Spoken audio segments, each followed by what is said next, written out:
So இந்த மண் இறுகாமல் இருக்கிறதுக்கு தான் இந்த மேட்டு பாத்தி நம்ம பயன்படுத்துகிறோம். இப்போ இந்த மண் இப்படியே இருக்கிறதுனால உங்களுக்கு உழ வேண்டிய அவசியம் இல்லை. நீங்கள் உழுறதே பார்த்தீங்கன்னா, இப்போ இந்த இடத்துல ஒரு 10 வகையான பயிர் எல்லாம் சேர்ந்து இருக்குது. பாலக்கீரை இருக்குது, தண்டுக்கீரை இருக்குது, முள்ளங்கி இருக்குது, தக்காளி இருக்குது, மக்காச்சோளம் இருக்குது, சன்ஃப்ளவர் இருக்குது. இந்த மாதிரி பல வகையான வெங்காயம் இருக்குது. இந்த மாதிரி பல வகையான பயிரை நம்ம சேர்த்து செய்யும்போது, இதில் மெயின் கிராப்பாக நம்ம சொல்லக்கூடிய தக்காளியில் ஏற்படக்கூடிய பூச்சி தாக்குதல், நோய் தாக்குதலை ஃபுல்லாக குறைச்சிடலாம். நம்ம இந்த இடத்துல பார்த்தீங்கன்னா, ஒரு சின்ன பிளாட், ஒரு தக்காளி கூட நிறைய கலப்பு பயிர்களை சேர்த்து செஞ்சுருக்கோம். இது வந்து மிக்ஸ்டு கிராப்பிங்னு சொல்லுவோம், மல்டி லேயர் கிராப்பிங்னு சொல்லுவோம். நம்ம இந்த மாதிரி அடுக்கு சாகுபடி எது வேணால் சொல்லிக்கலாம். நம்ம முக்கியமாக நம்ம நாட்டு விதைகள்னு சொல்லக்கூடிய எந்த விதையாக இருந்தாலுமே ஒரு முறை நீங்கள் மறுபடியும் ஏறு ஓட்டிட்டு நீங்கள் மறுபடியும் பயிர் பண்ணுறீங்கன்னா அந்த விதைகள் விழுந்திருக்கும்ல, தானாக முளைச்சிக்கும். ஸோ அந்த மாதிரி முளைச்சது தான் இந்த செங்கீரைகள் எல்லாமே. போன வாட்டி இருந்தது, அது கீழே விழுந்து இப்போ மறுபடியும் முளைச்சிருக்குது. இல்லை நீங்கள் வேலையாட்களை வச்சிங்கன்னா அவங்களுக்கு கொடுக்கக்கூடிய கூலியாக இந்த சின்ன சின்ன விஷயங்களை பார்க்கலாம். இவைகள் பெருசாக உங்களுக்கு ஈல்டு கொடுக்காது அப்படின்னு நீங்கள் நினைப்பீங்க. ஆனால் உங்களுக்கு ஆகிற செலவுகளை குறைக்கும். அந்த செலவுகளை இது ஈடு கட்டும். இதுக்காக தான் நம்ம மிக்ஸ் கிராப்பிங் எல்லாத்தையுமே பண்ண சொல்கிறோம். நீங்கள் கம்பேனியன் பிளான்டிங்னு பார்த்தீங்கன்னா இன்றைக்கி புக்கே இருக்குது பெருசாக. நீங்கள் அதை எடுத்து படிக்கும்போது உங்களுக்கு தெரிய ஆரம்பிக்கும். எது கூட எது நடலாம், எது கூட எது நட்டால் உங்களுக்கு பூச்சி நோய் தாக்குதல், அங்கே இருக்கக்கூடிய சத்துக்களும் ரீட்டைன் ஆகிட்டே இருக்கும் அப்படின்றத நம்ம தெரிஞ்சு நம்ம வேலை செஞ்சோம்னா, இயற்கை விவசாயன்றது ரொம்ப சிம்பிளானதுங்க. உணவு சார்ந்த மரங்களையும் பெருசாக வைங்க. அப்படி பணம் தான் தேவைப்படுது அப்படின்னா பணம் டிம்பர் மரங்களை சுற்றி வைங்க. எதுவாவது ஒரு மரங்கள் இருந்தால் தான் உங்களுக்கு அந்த உயிர் சூழல்ன்றது அங்கே பெருகும். ஒரு குருவி வந்து வைக்கறாத நிலம் என்ன நிலம், ஒரு பாம்பு வராத நிலம் என்ன நிலம், அந்த மாதிரி தான் நம்ம சொல்லுவோம். அப்போ நிலம் வளமாக இருக்குன்னா இது எல்லாமே இருந்தால் வளமாக இருக்கும். வேலையை குறைக்கிறது தான் இயற்கை விவசாயம். வேலையை அதிகப்படுத்திகிட்டே இருக்கிற விவசாயம் கிடையாது. அப்போ முடிஞ்ச வரையும் வேலையை குறைக்கிறோம், அதுலேருந்து நம்ம தேவையானதை எடுத்துக்கிறோம். வணக்கம், வேலூர்லேருந்து தாய்மன் பிரதீப்குமார் பேசுகிறேங்க. நம்ம இந்த இடத்துல பார்த்தீங்கன்னா ஒரு சின்ன பிளாட், ஒரு தக்காளி கூட நிறைய கலப்பு பயிர்களை சேர்த்து செஞ்சுருக்கோம். இது வந்து மிக்ஸ்டு கிராப்பிங்னு சொல்லுவோம், மல்டி லேயர் கிராப்பிங்னு சொல்லுவோம். நம்ம இந்த மாதிரி அடுக்கு சாகுபடி எது வேணால் சொல்லிக்கலாம் நம்ம. ஸோ இந்த இடத்துல பார்த்தீங்கன்னா ஒரு 10 வகையான பயிரை நம்ம சேர்த்து நட்டுருக்குறோம் எல்லாத்தையுமே. ஒரு சிலது இந்த கீரைகள் மட்டும் பார்த்தீங்கன்னா அங்கங்கே விழுந்து முளைச்சிது. முக்கியமாக நம்ம நாட்டு விதைகள்னு சொல்லக்கூடிய எந்த விதையாக இருந்தாலுமே ஒரு முறை நீங்கள் மறுபடியும் ஏறு ஓட்டிட்டு நீங்கள் மறுபடியும் பயிர் பண்ணுறீங்கன்னா அந்த விதைகள் விழுந்திருக்கும்ல, தானாக முளைச்சிக்கும். ஸோ அந்த மாதிரி முளைச்சது தான் இந்த செங்கீரைகள் எல்லாமே. போன வாட்டி இருந்தது, அது கீழே விழுந்து இப்போ மறுபடியும் முளைச்சிருக்குது. ஸோ இந்த மாதிரி ஒவ்வொரு விதையுமே உங்கள் நிலத்துக்கு வந்துருச்சுன்னா உங்களை விட்டு போகாத அளவுக்கு அந்த பிணைப்பை ஏற்படுத்திக்கும். இதுதான் இந்த நாட்டு ரகங்களில் ஒரு சிறப்பம்சமே. இப்போ நீங்கள் ஒரு வீரிய ரகத்தை போடுறீங்கன்னா அது முளைச்சி வந்தாலும் நீங்கள் பிடிங்கி போட்டுருவீங்க, அதை பெருசாக நீங்கள் கண்டுக்க மாட்டீங்க. இல்லை முளைக்கவே முளைக்காது பாதி விதைகள், டெர்மினேட்டட் சீட்ஸ்ன்னு சொல்லுவோம். அவைகள்லாம் தான் இருந்துச்சுன்னா உங்களுக்கு ஒரு நீங்கள் வச்ச பயிர் மட்டும்தான் தனியாக நிற்கும். அப்படி இருக்கும்போது என்னென்னா பூச்சி தாக்குதலும் நோய் தாக்குதலும் ரொம்ப அதிகமாக இருக்கும். இப்போ இந்த இடத்துல ஒரு 10 வகையான பயிர் எல்லாம் சேர்ந்து இருக்குது. பாலக்கீரை இருக்குது, தண்டுக்கீரை இருக்குது, முள்ளங்கி இருக்குது, தக்காளி இருக்குது, மக்காச்சோளம் இருக்குது, சன்ஃப்ளவர் இருக்குது. இந்த மாதிரி பல வகையான வெங்காயம் இருக்குது. இந்த மாதிரி பல வகையான பயிரை நம்ம சேர்த்து செய்யும்போது இதில் மெயின் கிராப்பாக நம்ம சொல்லக்கூடிய தக்காளியில் ஏற்படக்கூடிய பூச்சி தாக்குதல், நோய் தாக்குதலை ஃபுல்லாக குறைச்சிடலாம். ரெண்டாவது, இதில் எக்ஸ்ட்ரா வருமானம்னு ஒன்று இருக்குது. இப்போ பார்த்தீங்கன்னா இப்போ 20 செடி 30 செடி தான் தெரியுதா. இப்போ சிகப்பு தண்டுக்கீரை 1 கிலோ விதை 900 ரூபாய். இப்போ நம்ம ஒரு கிராப், அதாவது ஒரு மேலே இருக்கிற அந்த தலையை மட்டும் கட் பண்ணுவோம் இல்லையா, கீரை விதையில அதுதான் சீக்கிரம் முத்திடும். அந்த தலையை மட்டும் கட் பண்ணி எடுத்ததில் மட்டுமே பார்த்தீங்கன்னா ஒரு 1.5 கிலோ விதை வந்துருக்குது. ஸோ இது வந்து பார்த்தீங்கன்னா உங்களுக்கு அந்த 1500 ரூபான்றது ரொம்ப ஈஸியாக வந்துருச்சு இல்லை. நீங்கள் விதைக்கல ஒரு விஷயத்த முதல்ல சொல்ல போனோம்னா, போன வருஷம் விதைச்ச விதை இந்த வருஷம் உங்களுக்கு பலன் கொடுக்குது, அதை தாண்டி 2வது ஈல்டா. அப்போ இந்த மாதிரியான விதைகளை கையில் எடுக்கும்போது மட்டும்தான் இந்த விவசாயன்றது ரொம்ப வேகமாக வெற்றி அடைய ஆரம்பிக்கும். நீங்கள் கீரை போடுறீங்க, அந்த கீரையை போட்டு நம்ம ஒரு 20-22 நாளில் பிடுங்கி எடுத்துடுறோம் தக்காளி கூட போட்டு, அப்போ அது ஒரு வருமானம். அதை தாண்டி பாலக்கீரை போடுறீங்க, கட் பண்ணி எடுக்கிறீங்க, அது ஒரு வருமானம். வெறும் தக்காளியை மட்டுமே நம்பினோம்னா தக்காளி உங்களுக்கு ஈல்டு கொடுத்துருது. 2வது இது கூட நீங்கள் வேலை செய்கிறீங்கல்ல, அந்த வேலை செய்கிறதுக்கான கூலியாக, இல்லை நீங்கள் வேலையாட்களை வச்சிங்கன்னா அவங்களுக்கு கொடுக்கக்கூடிய கூலியாக இந்த சின்ன சின்ன விஷயங்களை பார்க்கலாம். இவைகள் பெருசாக உங்களுக்கு ஈல்டு கொடுக்காது அப்படின்னு நீங்கள் நினைப்பீங்க. ஆனால் உங்களுக்கு ஆகிற செலவுகளை குறைக்கும். அந்த செலவுகளை இது ஈடு கட்டும். இதுக்காக தான் நம்ம மிக்ஸ் கிராப்பிங் எல்லாத்தையுமே பண்ண சொல்கிறோம். 2வது, இந்த மண்ணில் எடுக்கக்கூடிய சத்துக்கள் வந்து விதவிதமாக மாறுறதுனால ஒரு செடி எடுக்கும், ஒரு செடி கொடுக்கும். ஒரு எக்ஸாம்பிளுக்கு இப்போ நம்ம இதில் தட்டைப்பயிர் போட்டிருக்கிறோம். அது வந்து மக்காச்சோளத்து பக்கத்தில் இருக்குது. அது என்னென்னா மக்காச்சோளம் எடுக்கக்கூடிய நைட்ரஜனை இந்த தட்டைப்பயிர் ஃபிக்ஸ் பண்ணுது.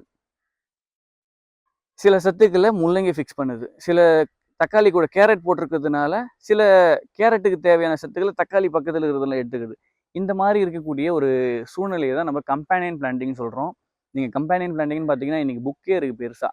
நீங்கள் அதை எடுத்து படிக்கும்போது உங்களுக்கு தெரிய ஆரம்பிக்கும். எது கூட எது நடலாம், எது கூட எது நட்டால் உங்களுக்கு பூச்சி நோய் தாக்குதல், அங்கே இருக்கக்கூடிய சத்துக்களும் ரீட்டைன் ஆகிட்டே இருக்கும் அப்படின்றத நம்ம தெரிஞ்சு நம்ம வேலை செஞ்சோம்னா இயற்கை விவசாயன்றது ரொம்ப சிம்பிளானதுங்க. இயற்கை விவசாயத்தை நம்ம தான் இன்றைக்கி ரொம்ப காம்ப்ளிகேட்டடாக ஒரு பயிரை வச்சு பண்ணுறது, வீரிய ரகங்களை வச்சு பண்ணுறதுன்னு சொல்லிட்டு வெறும் ஈல்டை நம்பி மட்டுமே நம்ம பண்ண ஆரம்பிக்கிறோம். அதை பண்ணாதீங்க. உங்களுடைய அல்டிமேட் என்னன்னு பார்த்தீங்கன்னா, இப்போ மணின்னு பார்க்குறீங்களா, இல்லை தற்சார்புன்னு பார்க்குறீங்களா, அதை மட்டுமே நோக்கமாக வச்சு பாருங்கள். ஈல்டை வச்சு நீங்கள் முடிவு பண்ணாதீங்க. உங்கள் இயற்கை விவசாயத்தையும் உங்களுடைய தரத்தையும் வச்சு ஈல்டை வச்சு முடிவு பண்ணாதீங்க. ஏன்னா ஈல்டுன்றது வேரி ஆகும். எங்கே மண்ணுக்கு ஏற்ற மாதிரி, சூழ்நிலைக்கு ஏற்ற மாதிரி, அங்கே இருக்கக்கூடிய வெயிலுக்கு வெப்பத்துக்கு ஏற்ற மாதிரி எல்லா இடத்துலையுமே வெரி ஆகிட்டே இருக்கும். அதே இங்கே கிடைக்கணும்னு எப்பவுமே நினச்சி போராடிட்டே இருக்கிறாதீங்க. இங்கே கிடைக்கிறத வச்சு என்ன பண்ண முடியுமோ அதை செய்யுங்க. அதுதான் சிறப்பாக இருக்கும். இயற்கை விவசாயத்தில் அக்ரிகல்ச்சர் இஸ் லொக்கேஷன் ஸ்பெசிஃபிக்னு சொல்லுவாங்க. ஒவ்வொரு இடத்துக்கு ஏற்ற மாதிரியும் அந்த விவசாய முறைகளும் அங்கே இருக்கக்கூடிய மண்ணில் இருக்கிற சத்துக்களும் மாறும். அங்கே கொடுக்கக்கூடிய தண்ணியோட அளவு மாறும், மழை பொழிவு மாறும், இந்த காற்றுல இருக்கிற ஈரப்பதம் மாறும். இது எல்லாம் தான் முடிவு பண்ணுது ஒரு பயிர் வளர்றது. நம்ம மட்டும் நம்ம வச்சோம், விதை வச்சுட்டோம், நம்ம இங்கே வந்துடும் அப்படின்னு சொல்ல முடியாது. அதாவது இருக்கிறத ஏற்கனவே அந்த சூழலில் புதுசாக வரவங்களுக்கு நம்ம என்ன சொல்ல விரும்புகிறோம்னா, நீங்கள் புது புது காய்கறிகள் வெளியேருந்து கொண்டு வந்து இங்கே நட்டு இங்கே சோதனை முயற்சியை பண்ணாமல் ஏற்கனவே இங்கே பண்ணிட்டு இருக்கிற விவசாயிகளை போய் பாருங்கள். ரசாயன விவசாயிகளை இருந்தாலும் அவங்க என்னென்னலாம் பண்ணுறாங்களோ அதை நீங்கள் இயற்கையில் பண்ணுவாங்க. அதுதான் இங்கே ரொம்ப ஈஸியாக அடாப்ட் ஆகி வந்துடும். இப்போ புதுசாக ஒரு கிவி பழத்தை தான் நான் இங்கே நடுவேன், ட்ராகன் ஃப்ரூட்டை தான் இங்கே நடுவேன் அப்படின்னு நீங்கள் நினச்சிங்கன்னா அது உங்களுடைய முட்டாள்தனமாக தான் நம்ம பார்க்குறோம். அப்போ இங்கே இந்த சூழலில் என்ன விலைன்றதை பாருங்கள், அதை நீங்கள் விலையை வச்சு எடுங்க. ரொம்ப கஷ்டப்பட்டு வெளியிருந்து ஒரு காய்கறி, வெளியிருந்து ஒரு முட்டைக்கோசு, காலிஃப்ளவர் தான் நான் நடுவேன் அப்படின்ற மாதிரி கஷ்டப்படாதீங்க. ஏன்னா விவசாயன்றது லொக்கேஷன் ஸ்பெசிஃபிக். அந்த இடத்துல அதுதான் வரும்னா அதுதான் வரும். இல்லைன்னா நீங்கள் அதுக்கான சூழலை ஏற்படுத்த வேண்டியதாக இருக்கும். அந்த சூழலை ஏற்படுத்துறது ரொம்ப பெரிய வேலையாக இருக்கும். நீங்கள் ஒரு ஷெட்டு போட்டு நீங்கள் அதுக்குள்ளே டெம்பரேச்சர் மெயின்டைன் பண்ணி, ஹியூமிடிட்டி மெயின்டைன் பண்ணி அதெல்லாம் பண்ணுறது ரொம்ப கஷ்டமாக இருக்கும். அப்போ புதுசாக விவசாயத்துக்குள்ளே வரவங்க அந்த இடத்துல என்ன ஏற்கனவே பண்ணுறாங்களோ அதை நீங்கள் காப்பி பண்ணுங்கள். அது இயற்கையில் பண்ணுங்கள். இப்போ இயற்கைனா ஒன்றும் பிரச்சனை இல்லை. இன்றைக்கி நீங்கள் நிறைய இடுபொருட்கள் நம்ம பார்த்துருக்குறோம். உங்களுக்கே நிறைய இடுபொருட்கள் தெரியும். ஆரம்ப கட்டத்தில் அதை பயன்படுத்துங்க. ஏன்னா அது உங்களுக்கு ஒரு நம்பிக்கை கொடுக்கும். அது போக போக பார்த்தீங்கன்னா இது எல்லாத்தையுமே தவிர்த்துருங்க. சும்மா நீங்கள் எருவு கொட்டினா போதும், மாட்டோட கழிவுகளை கொட்டினா போதும், தன்னால் உங்களுக்கு விளைச்சல் கொடுக்க ஆரம்பிச்சிடும். இது உழவில்லாத வேளாண்மைன்னு சொல்லுவோம்னா, ரைஸ் பெட் போட்டிருக்கிறோம். அதாவது மேட்டு பாத்தி போட்டிருக்கிறோம். 2 அடி அகலத்துக்கு நடக்கிற பாதை, 4 அடி பாத்தியாக இருக்கும். இந்த 4 அடி பாத்தியில் நம்ம என்றைக்குமே கால் வைக்க மாட்டோம். அதனால் அது மண் பொலபுலனே இருக்கும். நீங்கள் ஒரு எக்ஸாம்பிளுக்கு சொல்ல போனோம்னா, இப்போ இவ்வளோ செடி இப்போ முடியுது, இந்த மாதிரி ஒரு காலகட்டம் இருக்குன்னா, இப்போ மண் இறுகி இருக்கணும் இல்லையா? இந்த மண் இறுகி இருக்காது. ஸோ இந்த மண் இறுகாமல் இருக்கிறதுக்கு தான் இந்த மேட்டு பாத்தி நம்ம பயன்படுத்துகிறோம். இப்போ இந்த மண் இப்படியே இருக்கிறதுனால உங்களுக்கு உழ வேண்டிய அவசியம் இல்லை. நீங்கள் உழுறதே பார்த்தீங்கன்னா காத்தோட்டத்தை மண்ணுக்குள்ளே அதிகப்படுத்துறது தான். அதாவது ஏர் ஃபிக்சேஷன் சொல்லுவாங்க. மண்ணுக்குள்ளே காற்றை ஃபிக்ஸ் பண்ணுறோம். இப்போ அந்த காற்று இருக்கிற இடத்துல தான் அந்த நுண்ணுயிர்கள் வளரும். அந்த நுண்ணுயிர்கள் வளர்ந்தாதான் அந்த கழிவுகளை உணவாக மாற்றி செடிக்கு கொடுக்கக்கூடியதாக இருக்கும். அதாவது எந்த ஒரு சத்துமே தண்ணியில் கறந்தால் தான் செடி உறிஞ்ச முடியும். சாப்பிடாது, செடி உரியும். அப்போ அந்த உறிஞ்சானுக்கு என்ன வேணும்னா தண்ணியில் கரையணும். அப்போ இங்கே இருக்கக்கூடிய நைட்ரஜனை நைட்ரேட்டாக மாற்றி தண்ணியில் கரைக்கக்கூடிய வேலையை தான் இந்த நுண்ணுயிர்கள் பாக்டீரியா செய்கிறாங்க. அப்போ இந்த பாக்டீரியா யார்? சமயக்காரங்க. இப்போ நம்ம அரிசி வச்சுருக்கிறோம், அரிசி அப்படியே சாப்பிட முடியாது, அங்கே ஒரு சமயக்காரம் வேணும் இல்லையா நம்ம சாப்பிட்ற மாதிரி மாற்றுறதுக்கு. அப்போ அந்த மாதிரி மாத்திரால் தான் இங்கே பாக்டீரியா. இப்போ நீங்கள் கொடுக்கக்கூடிய கழிவு, சாணம், நீங்கள் இலத்தழை கழிவு எதுவாக இருந்தாலும், அங்க கழிவுன்னு சொல்லக்கூடிய ஆர்கானிக் கழிவு எதுவாக இருந்தாலும் இங்கே நுண்ணுயிருக்கு உணவு கொடுக்குறீங்க. அந்த நுண்ணுயிர் உங்களுக்கு தேவையான நைட்ரஜனை, பாஸ்பரஸ், பொட்டாஷை, மண்ணில் இருக்கக்கூடிய சத்துக்களை எடுத்து உங்களுக்கு செடியில், அதாவது செடி உறிஞ்சிற மாதிரி தண்ணியில் கரைச்சி கொடுக்குது. இந்த வேலையை தான் பாக்டீரியா செய்யுது.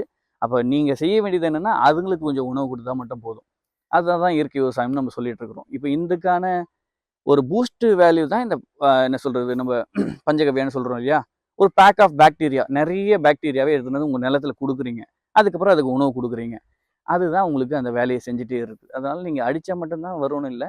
நீங்கள் ஆரம்ப காலகட்டத்தில் இந்த பஞ்சகவ்யா எல்லாத்தையும் யூஸ் பண்ணுங்கள். அதுக்கப்புறம் போக போக இது எல்லாத்தையும் கொஞ்சம் கொஞ்சமாக தவிர்த்துறது நல்லது. வேலையை குறைக்கிறது தான் இயற்கை விவசாயம். வேலையை அதிகப்படுத்திகிட்டே இருக்கிற விவசாயம் கிடையாது.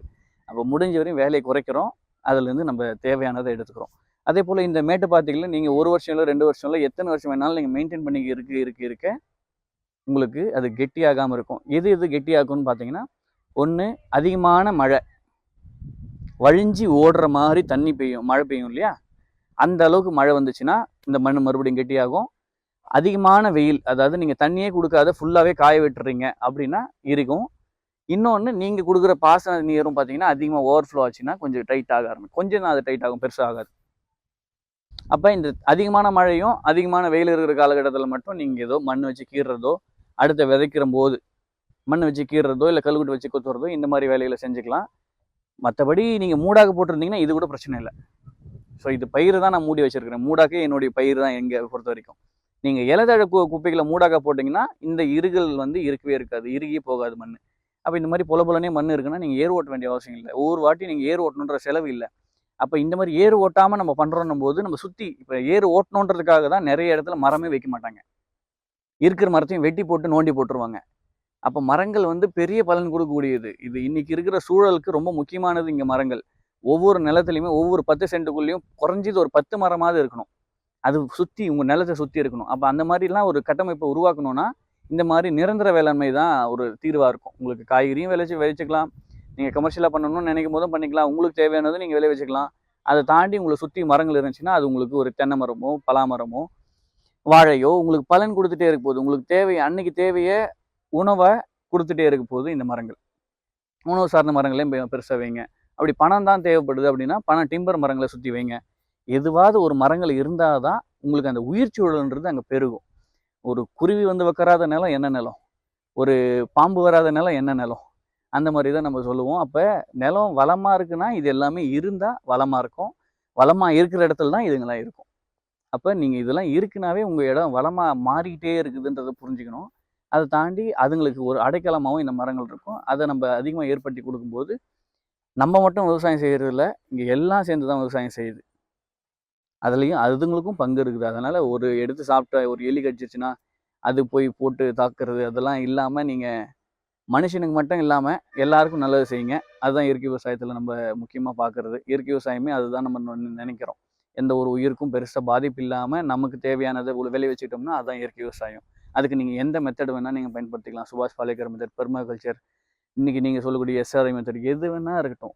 மற்றவங்களுக்கு கஷ்டத்தை கொடுக்காத, மற்ற உயிருக்கு எந்த தீங்கும் விளைவிக்காமல் உங்களுக்கான உணவை நீங்கள் உற்பத்தி பண்ணி எடுத்துக்கிட்டிங்கன்னா அதுதான் இன்றைக்கி இயற்கை விவசாயமாக நம்ம பார்க்குறோம். அது எந்த மெத்தடாக இருந்தாலும் சரி. நன்றி.